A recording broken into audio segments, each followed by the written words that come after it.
आहू कही के करे तवादा, आहू कही के करे तवादा, झिरन के मिलावा नहीं ये वो रानी आँची के मिलावा नहीं ये वो रानी आँची के मिलावा।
प्यार मोहब्बत इश्क करबो दोनों दिल जान से, प्यार मोहब्बत इश्क करबो दोनों दिल जान से।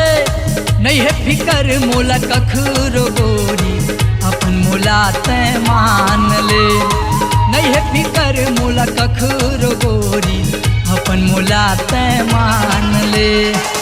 आहू कही के करे तवादा, आहू कही के करे तवादा, झिरन के मिलावा नहीं ये वो रानी आँची के मिलावा नहीं ये वो रानी आँची के मिलावा।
थाना पिपरिया जिला कंवरधा बैजलपुर मोर गाँव है। थाना पिपरिया जिला कंवरधा बैजलपुर मोर गाँव है। लिम पेड़ मेरा शिव जी के मंदिर यही मोर पहचान है।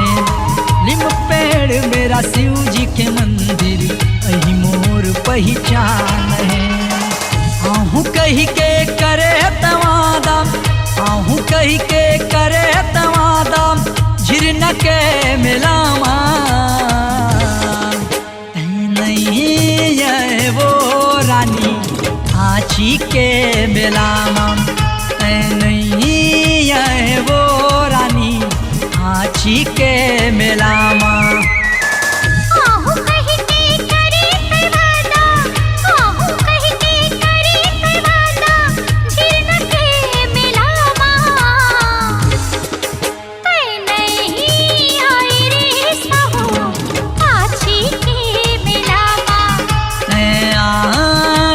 वो गोरी आँची के मेलामा मैं आ जाऊँ रे साहू आँची के मेलामा।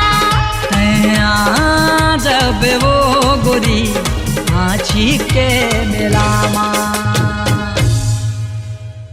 अपनी आवाज को दीजिए एक नया मुकाम। डिजिटल रिकॉर्डिंग की दुनिया का जाना पहचाना नाम स्वरांजलि, जहां गूंजती हैं ध्वनियां अपनी माटी की सौंधी सुगंध के साथ। छत्तीसगढ़ी संगीत के विविध रंग जो पहुंचाते हैं पूरे प्रदेश में डिजिटल रिकॉर्डिंग के संग। स्वरांजलि स्टूडियो, नेमीचंद गली नंबर 2, गंजपारा, रायपुर।